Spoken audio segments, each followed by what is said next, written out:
लाल कृष्ण आडवाणी को मिलेगा भारत रत्न। सीएम धामी ने जाहिर की खुशी, कहा वो है हमारे मार्गदर्शक और भाजपा के दिग्गज नेता।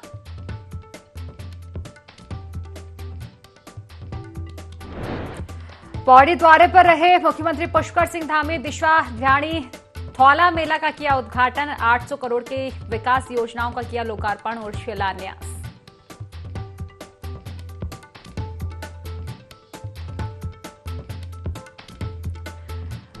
विधानसभा सत्र में सरकार को घेरने की विपक्ष ने बनाई रणनीति। सदन में उठाएगा प्रदेश के ज्वलंत मुद्दे। यूसीसी ड्राफ्ट पर भी चर्चा करने की करेंगे मांग।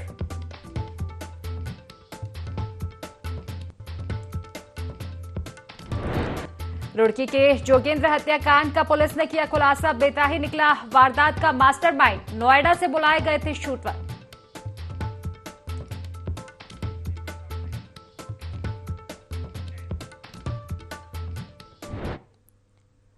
नमस्कार, देवभूमि लाइव देख रहे हैं आप और मैं हूं आपके साथ खुशी व्यास। वाले रुक कर लेते हैं खास खबर की ओर, जहां सीएम पुष्कर सिंह धामी एक दिवसीय भ्रमण पर जनपद मुख्यालय पौड़ी पहुंचे, जहां उन्होंने रांसी स्टेडियम में महावीर चक्र विजेता राइफलमैन जसवंत सिंह की मूर्ति का अनावरण किया। इसके साथ ही सीएम ने पौड़ी की जनता को करोड़ों की सौगात भी दी। सीएम पुष्कर सिंह धामी पौड़ी पहुंचे थे और यहां वे कार्यक्रम में सम्मिलित हुए हैं।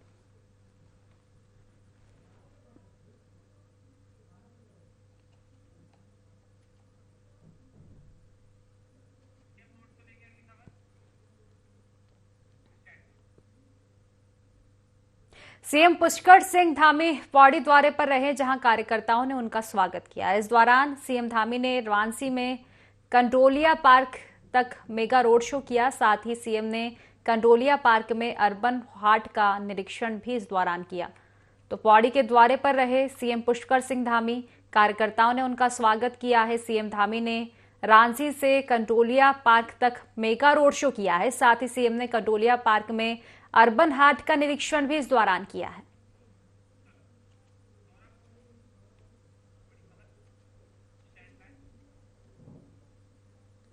सीएम पुष्कर सिंह धामी पौड़ी दौरे पर रहे, जहां सीएम कंडोलिया मैदान में आयोजित दिशा ध्यानी थौला मेला कार्यक्रम में शामिल हुए। इस दौरान सीएम ने करोड़ों की विकास योजनाओं का लोकार्पण और शिलान्यास किया। साथ ही जनसभा के साथ ही स्वरोजगार से जुड़े लाभार्थियों को सम्मानित भी किया। वहीं सीएम ने कंडोलिया थीम पार्क में लगाए गए स्टॉलों में स्वयं सहायता समूह की ओर से तैयार स्थानीय उत्पादों की जानकारी ली। सीएम ने मुख्य कार्यक्रम स्थल कंडोलिया मैदान में लगे लाइव स्टॉलों का निरीक्षण किया। सीएम ने कंडोलिया मंदिर में दर्शन कर समस्त प्रदेशवासियों की सुख समृद्धि की कामना की।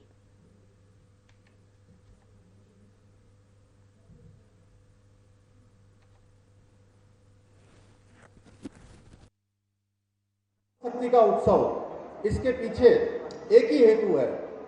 जब हम कंडोलिया ठाकुर जी का दर्शन करने के बाद, वहां उनसे प्रार्थना करने के बाद नीचे आए, तो हमारी माताओं बहनों का जो हमने वहां पर उनके द्वारा स्टॉल लगाए गए थे, समूह के अपने बनाए हुए उत्पादों को उन्होंने प्रदर्शनी में रखा था और वो कह रही थी कि ये हम सबको मौका देने के लिए आपका धन्यवाद। मैं आप सबका धन्यवाद करना चाहता हूं। इससे पहले जनपद उत्तरकाशी में, जनपद टेहरी में, जनपद रुद्रप्रयाग में, नैनीताल, उधम सिंह नगर, बागेश्वर, पिथौरागढ़, सभी जगह पर अपार संख्या में हमारी माताएं बहनें आई हैं, हजारों की संख्या में। उसी प्रकार से आज पौड़ी जनपद में भी हमारी माताओं बहनों ने इतनी विशाल संख्या में आके जो स्नेह दिया है, आशीर्वाद दिया है, हमारा भी उत्साहवर्धन किया है, हम सबके अंदर ऊर्जा डालने का काम किया है। मैं आप सबका ऋणी हूं। यूसीसी को लेकर गठित समिति ने 2 फरवरी को सीएम धामी को ड्राफ्ट सौंप दिया है। इसके बाद सियासत भी तेज हो चुकी है। एक और जहां कांग्रेस इसे सिर्फ चुनावी मुद्दा बता रही है, तो दूसरी ओर भाजपा के प्रदेश अध्यक्ष महेंद्र भट्ट ने कहा कि कांग्रेस भी इसका लाभ उठाए और उसको सर्वसम्मति से विधानसभा सत्र में पास करे। इधर कांग्रेस के प्रदेश अध्यक्ष करण महारा ने साफ किया है कि यूसीसी का विपक्ष विरोध नहीं कर रहा है, लेकिन विपक्ष की कुछ शंकाएं हैं। ऐसे में क्या संविधान के आर्टिकल को बदलने का अधिकार क्या राज्य सरकार के पास है? विपक्ष यही मांग उठा रहा है कि ड्राफ्ट की कॉपी सभी विधायकों, विपक्ष के नेताओं को उपलब्ध कराई जाए ताकि उसकी स्टडी की जा सके।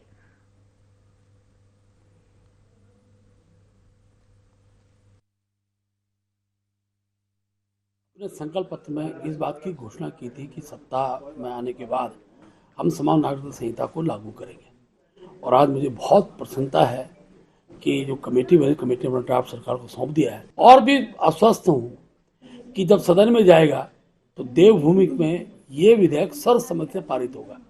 सर्वसम्मति से पारित होने के बाद जो आज कांग्रेस ये आरोप लगाती है कि चुनावी लाभ के लिए बीजेपी इसको लाती है, तो कांग्रेस को हम इसको लाभ लेने के लिए भी उनको स्वतंत्रता देते हैं। भगवान उनको सद्बुद्धि दे। महेंद्र भट्ट जी ये बताएं, किसी भी विपक्ष के नेता का विरोध वाला वीडियो दिखा दे। विपक्ष केवल 2-3 बातें कह रहा है कि संविधान की जो आर्टिकल्स हैं क्या उनको बदलने का अधिकार राज्य सरकार को है। विपक्ष यही तो बोल रहा है कि समय से ड्राफ्ट को सब तक पहुंचा दें, पत्रकारों तक, विधायकों तक, विपक्षियों तक, ताकि उसकी स्टडी हो सके। तो देखिए, यूसीसी का मुद्दा लगातार गरमाया हुआ है उत्तराखंड में, और इसी को लेकर आपको बता दें कि समिति ने सीएम धामी को ड्राफ्ट दे दिया है, लेकिन ड्राफ्ट के मिलने के बाद लगातार इसमें सियासत देखने को मिल रही है। कांग्रेस यानी कि विपक्ष विरोध करता हुआ नजर आ रहा है। हालांकि विपक्ष का कहना है कि हम विरोध नहीं कर रहे हैं, हम चाहते हैं कि यूसीसी का जो ड्राफ्ट है उसकी कॉपी हमें दी जाए ताकि वो स्टडी कर सके कि यूसीसी का जो ड्राफ्ट है संविधान के उल्लेख में है या नहीं, संविधान के खिलाफ में है या नहीं। तो इसी को लेकर चर्चाएं अब होने वाली है।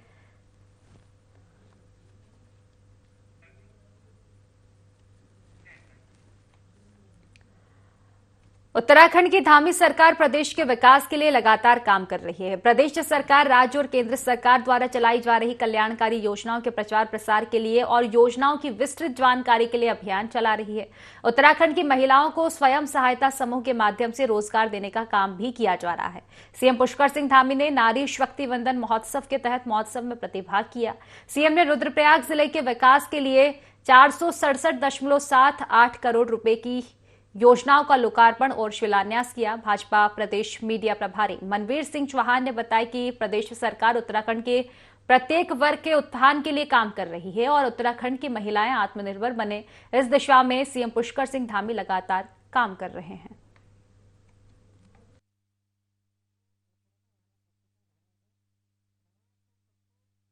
हमारे मुख्यमंत्री माननीय पुष्कर सिंह धामी जी समाज के प्रत्येक वर्ग को जोड़ने का काम कर रहे हैं और समाज के प्रत्येक वर्ग के उत्थान के लिए वो काम कर रहे हैं कि समाज के अंतिम छोर पर बैठे व्यक्ति के चेहरे पर कैसे मुस्कान हो, उस सिद्धांत को भारतीय जनता पार्टी की सरकार आदरणीय मुख्यमंत्री पुष्कर सिंह धामी जी आगे बढ़ा रहे हैं।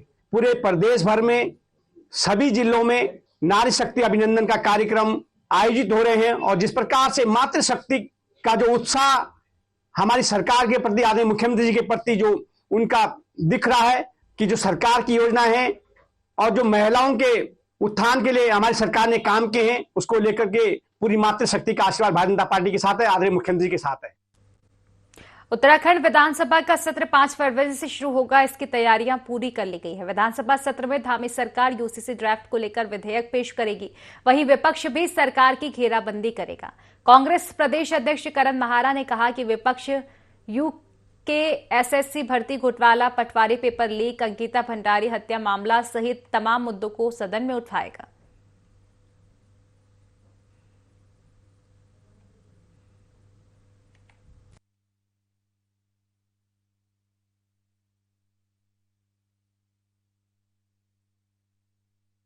मुद्दे हैं हमारे उत्तराखंड से संबंधित, हाकम सिंह का बाहर आ जाना, SSC भर्ती घोटाला, पटवारी पेपर लीक में जो गोपन के अधिकारी पकड़े गए थे उनका स्टेटस, उसके अलावा केदारनाथ में जो सोने की चोरी हुई है 223 किलो की, उसकी जांच से नहीं बैठाया जाना, जोशीमठ को लेकर अनेकों मामले हैं, अंकिता भंडारी मर्डर केस में VIP का नाम नहीं आना, 9 हिमालय राज्यों में महिला अपराध में उत्तराखंड का पहले नंबर पर होना, और महंगाई, भ्रष्टाचार, बेरोजगारी, कानून व्यवस्था, किसानों की हालत, बाढ़ पीड़ितों को अभी तक राहत नहीं दिया जाना, और यूरिया में 10 किलो की चोरी, रेट वही है जो कांग्रेस की सरकार में थी, 50 किलो का कट्टा 40 किलो का कर दिया, रेट वही रखें, तो जो 10 किलो की चोरी हुई है यूरिया में वो मुद्दा है, किसानों से जुड़े मुद्दे हैं, तो ये अनेकों मामले हैं जिस पर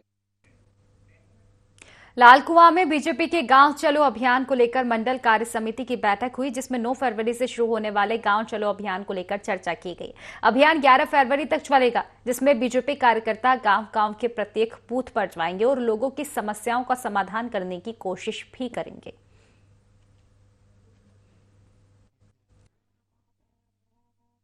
एक बहुत बड़ा बृहत अभियान भारतीय जनता पार्टी का आया है।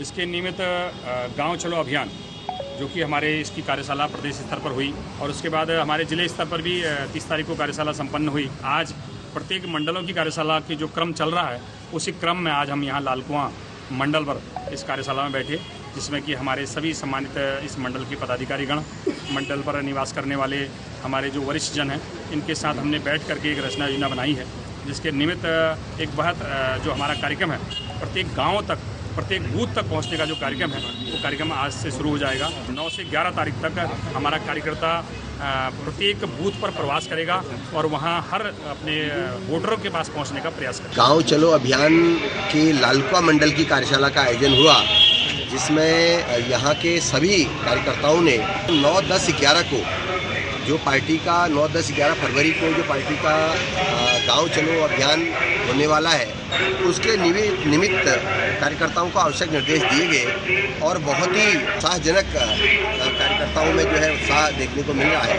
और ये अभियान भी अन्य कार्यक्रमों की तरह सफल रहे। उत्तराखंड के पूर्व सीएम हरीश रावत ने हरिद्वार लोकसभा सीट से चुनाव लड़ने की इच्छा जाहिर की है। इसके साथ ही हरीश रावत ने लालकृष्ण आडवाणी के साथ मुरली मनोहर जोशी को भी भारत रत्न दिलवाने की सलाह दी। हरीश रावत ने तंज कसते हुए कहा कि लालकृष्ण आडवाणी को राष्ट्रपति बनाने की उम्मीद थी, लेकिन भारत रत्न ही सही है।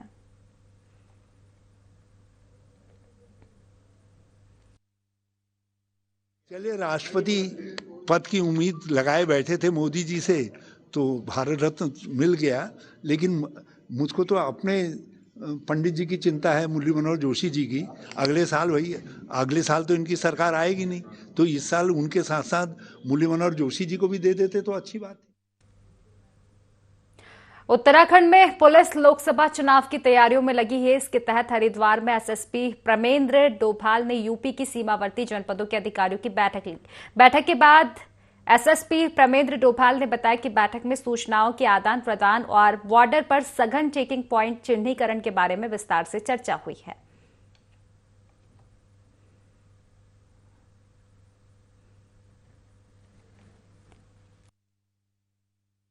इलेक्शन को लेके जो इंटर बॉर्डर मीटिंग थी, वो एक आयोजित की गई थी हरिद्वार में, जिसमें जो नाइबरिंग डिस्ट्रिक्ट्स हैं हमारे मुजफ्फरनगर, सहारनपुर और बिजनौर, इनके सभी एसपीज, उच्च अधिकारी, एसओ, इंस्पेक्टर्स वगैरह ने प्रतिभाग किया था और हमारे जनपद के भी सभी उच्च अधिकारियों द्वारा, एसओ, इंस्पेक्टरों द्वारा प्रतिभाग किया गया था।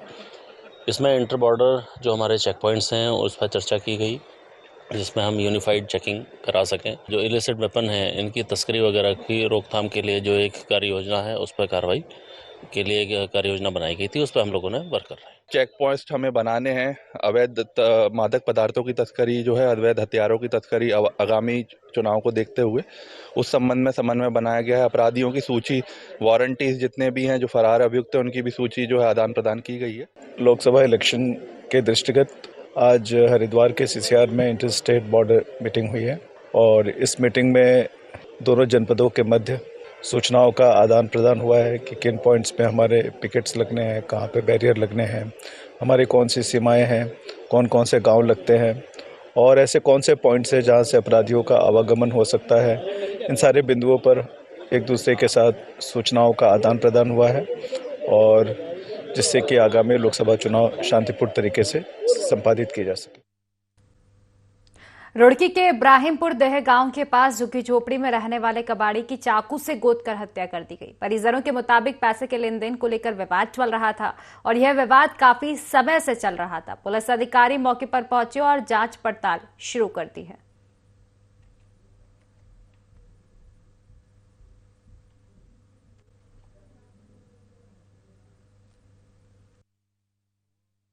से फोन आया मेरे पे कि भाई तुम्हारा मेरा बच्चों ने फोन किया कि तुम आ जाओ, इधर झगड़ा हो रहा है, लेकिन मैं पूरा समझ नहीं पाया कि किसका साथ में हो रहा है। फिर भी मैं स्कूटी लेकर चल दिया।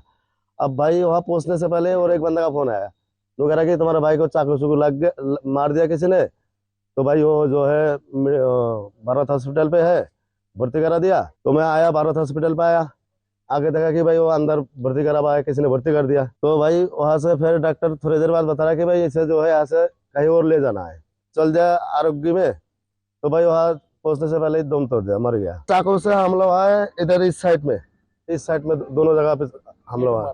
पैसा पूसा का मामला होगा शायद, जैसे कि भाई वो भी पन्नी पुन्नी खरीद रहा, प्रॉपर्टी का काम।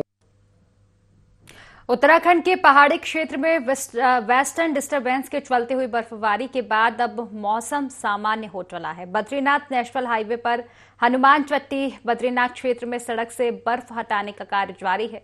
बद्रीनाथ धाम में करीब 3 से 4 फीट बर्फ जमी हुई है।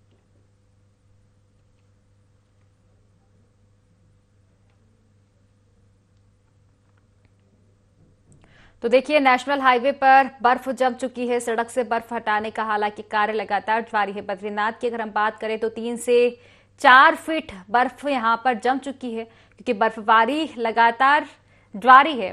मौसम खुशनुमा हो चुका है।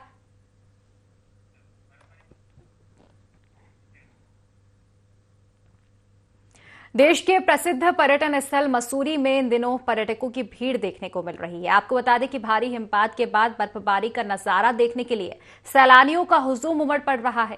इसकी वजह से जगह जगह जाम की स्थिति भी बढ़ गई है। बर्फबारी के बाद पर्यटकों ने पर्यटन नगरी मसूरी का रुख किया है। इसके बाद सड़कों पर वाहन रेंगते हुए नजर आए।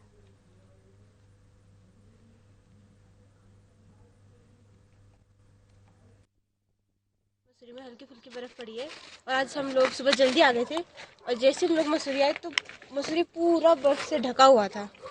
और हर किसी की ख्वाहिश होती है कि मतलब बर्फ देखें, और हम बहुत लकी हैं कि हम मसूरी आके यहाँ पे बर्फ देख रहे हैं, क्योंकि सबसे पास देहरादून सबसे ज़्यादा पास मसूरी है। और मसूरी इतना प्यारा हिल स्टेशन है और यहाँ पर जब बर्फ़ पड़ती है यहाँ पर और भी ज़्यादा मज़ा आता है। बहुत लेट हुई है इस बार बर्फबारी, काफ़ी अच्छा लग रहा है यहाँ देख रहे हैं, बहुत ज़्यादा एंजॉय कर रहे हैं, काफ़ी अच्छा लग रहा है यहाँ। देखिए, हम मॉर्निंग में बहुत जल्दी आ गए थे स्नोफॉल को देखने के लिए यहाँ पे। रुड़की पुलिस ने जोगेंद्र चौधरी हत्याकांड का खुलासा कर दिया है। बेटे ने ही पिता की हत्या की साजिश रची थी। पुलिस ने जोगेंद्र के बेटे अनुराग समेत 6 आरोपियों को गिरफ्तार कर लिया है। आरोपियों के पास से घटना में इस्तेमाल किए गए हथियार सहित कार और बाइक भी बरामद की गई है। आरोपियों ने जोगेंद्र चौधरी की उनके कार्यालय में गोली मारकर हत्या कर दी थी।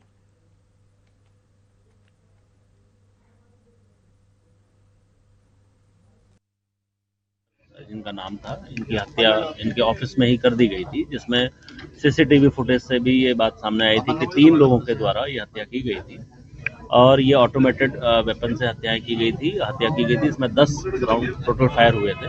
पुलिस ने इस मामले को संज्ञान में तुरंत लिया था। आज इसमें टोटल 6 लोगों की अरेस्टिंग हुई है, जिसमें जो मुख्य आरोपी है वो अनुराग, जिनकी हत्या हुई थी, उन्हीं के पुत्र के द्वारा ये हत्या करवाई गई थी और इसका पीछे मास्टरमाइंड भी अनुराग ही था। पुलिस ने सभी की अरेस्टिंग की है। वेपन जो यूज हुए थे, उसमें प्रयुक्त हुए थे, उनको भी पुलिस ने संज्ञान में उनको ले लिया है कब्जे में। साथ में जो व्हीकल्स इनके द्वारा यूज किए गए थे वो भी पुलिस के द्वारा कब्जे में लिए गए हैं। सभी आरोपियों को पुलिस अभी रिमांड पे भेज रही है, अभी कोर्ट में पेश किया जाएगा।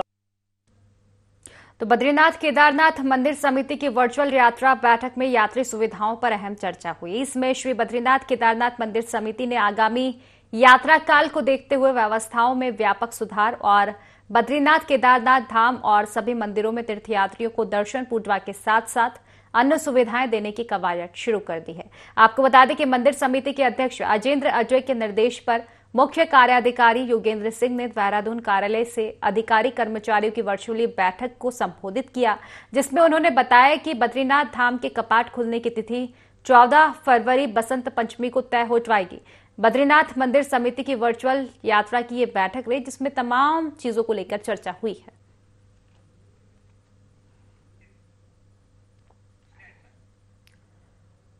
हरिद्वार में भारतीय जनता पार्टी के विधायक आदेश चौहान ने धर्मशाला में गांव चलो अभियान को लेकर सीतापुर मंडल कार्यशाला का आयोजन किया।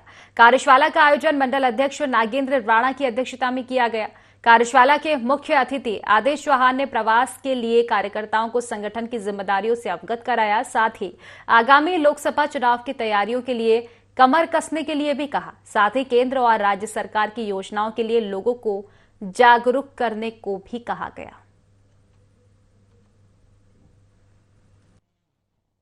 अभियान हमारा एक महत्वपूर्ण अभियान है। आने वाले समय में 9, 10, 11 फरवरी को ये अभियान संपन्न होगा। इसमें हमारे बूथ का प्रत्येक कार्यकर्ता दूसरे बूथ पर जाकर 24 घंटे वहाँ पर लगाएगा और बूथ से संबंधित जितने भी काम होंगे वो सब वहाँ पर देखरेख करेगा। उसमें प्रवासी कार्यकर्ता के रूप में कार्यकर्ता वहाँ पर पहुँचेगा और उन काम को जो पार्टी के संगठनात्मक कार्य हैं उनको पूरा करेगा। सभी वरिष्ठ कार्यकर्ताओं, हमारे बूथ अध्यक्षों को, हमारे प्रवासी कार्यकर्ताओं की यहाँ बैठक का आयोजन किया गया और उनको बताया गया कि उनको 24 घंटे उस बूथ पर लगाना है और सभी समाज के वर्गों को जोड़ते हुए उस बूथ पर भारतीय जनता पार्टी का और अधिक समर्थन बढ़े। हमारा जो लक्ष्य है कि 70% वोट भारतीय जनता पार्टी को प्रत्येक बूथ पर मिले, उस लक्ष्य को प्राप्त करने के लिए नए परिवारों को जोड़ने का काम करना है। कुल मिलाकर हर कार्यकर्ता 24 घंटे बूथों पर जाएगा, वहां प्रवास करेगा। केंद्र सरकार बीजेपी के दिग्गज नेता लालकृष्ण आडवाणी को भारत रत्न से सम्मानित करेंगे। प्रधानमंत्री नरेंद्र मोदी ने ट्वीट करके इसकी जानकारी दी है। इस पर भाजपा के प्रदेश प्रवक्ता हनी पाठक ने कहा कि लालकृष्ण आडवाणी को भारत रत्न से सम्मानित करना देश के लिए गौरव की बात है। लालकृष्ण आडवाणी काफी लंबे समय से भाजपा के साथ जुड़े हैं। राम मंदिर निर्माण में भी उनका महत्वपूर्ण योगदान रहा है।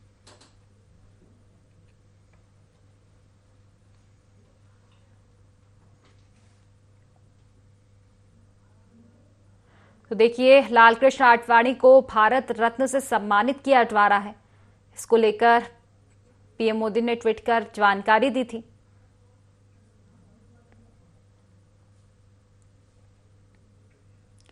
तो देखिए, बीजेपी प्रदेश प्रवक्ता हनी पाठक का इसको लेकर बयान सामने आया। उन्होंने खुशी जाहिर की है लालकृष्ण आडवाणी को भारत रत्न देने पर। उन्होंने कहा कि लालकृष्ण आडवाणी को भारत रत्न देना एक गौरव की बात है।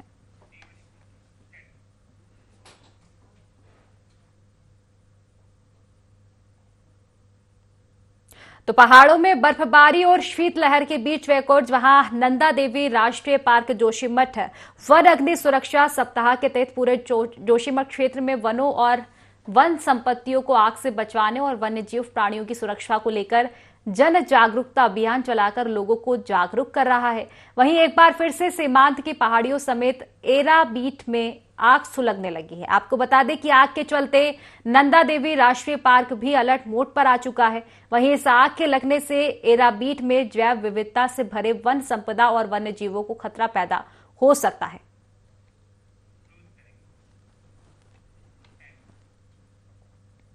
तो फिलहाल देवभूमि लाइव में बस इतना ही। आप बने रहिए IND24 के साथ। नमस्कार।